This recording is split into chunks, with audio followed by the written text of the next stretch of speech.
So we have been on the series of grounds for divorce in Nigeria, and ladies and gentlemen, I am glad to announce to you, I don't know whether I should say I am glad to announce to you, or I should say I'm sad because I've actually been enjoying this series myself. So today we're going to be wrapping it all up. Yeah, we're going to end our series on grounds for dissolution of marriage in Nigeria today. Remember, there is only one ground for dissolution of marriage in Nigeria, and that ground is that the marriage is broken down irretrievably by virtue of Section 15, subsection 1 of the Matrimonial Causes Act. We have discussed facts that must be established for the court to conclude that the marriage is broken down irretrievably. We have discussed adultery, we have discussed behavior of the respondent, we have discussed desertion. If you have not seen the videos, please, you can go and see them, you can go and check them out so that you will enjoy this one and you'll be able to comprehend.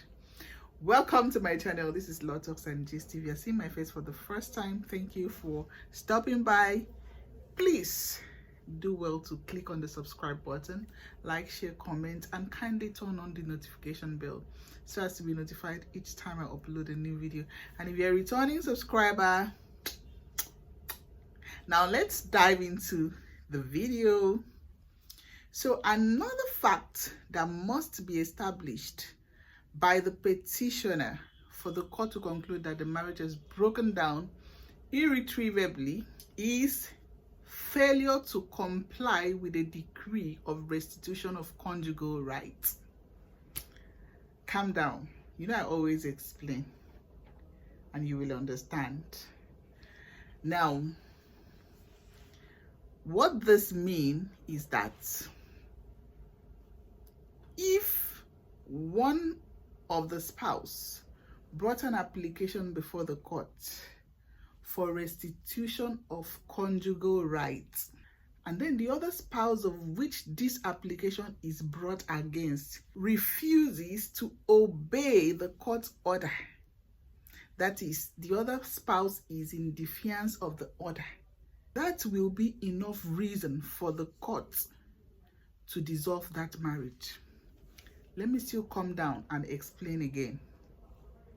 We all know what conjugal rights are. Conjugal rights are those rights and privileges that a wife owes the husband, or those rights and privileges that a husband owes the wife, such as companionship, comfort, sexual relationship, and other things that goes on in a matrimonial home. Now, if one spouse has not been doing these duties, and then the other spouse says, oh, let me go and make an application, let me go to court, and then on getting to court, he makes an application and tells the court, this is what my wife has been doing. My wife has not been cooking, my wife has not been sleeping in my room, my wife has not been doing this, my wife has not been talking to me in the house. Please make an order ordering her to do this thing, to resume her duties.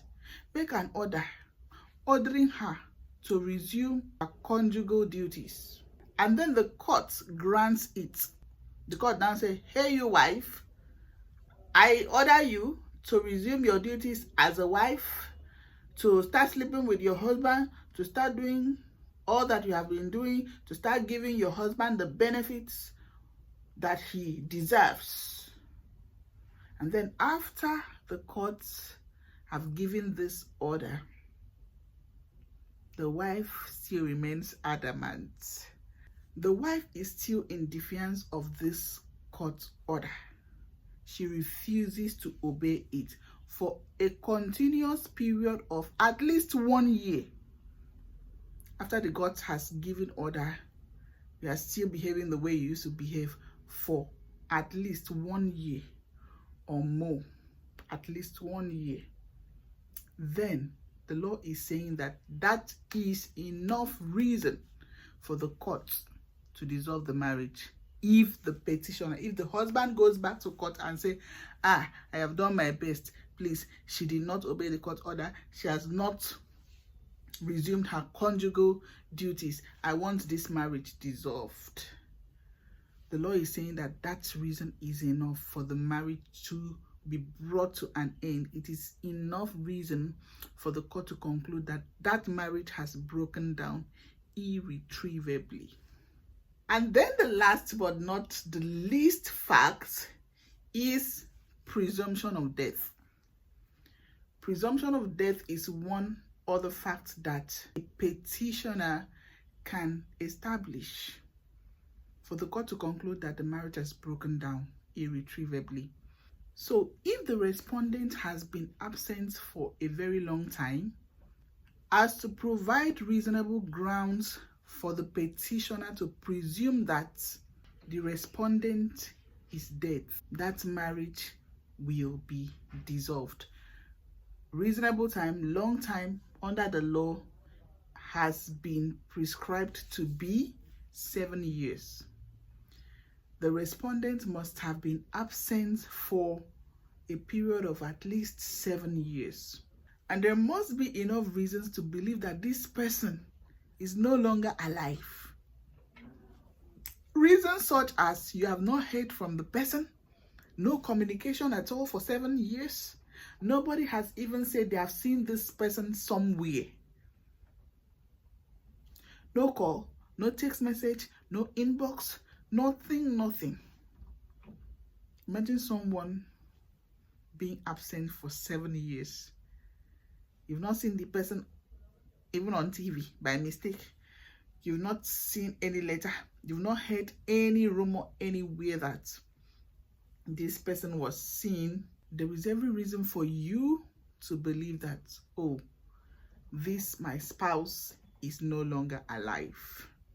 The law is saying that if this is the case, that marriage will be dissolved by the courts. So we're going to wrap it up here.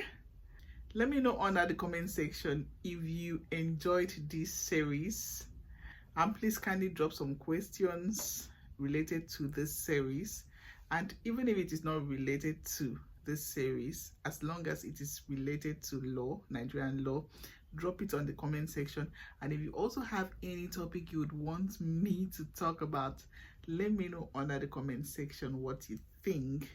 At this point, I'm going to say thank you so much for watching. See you in our next video.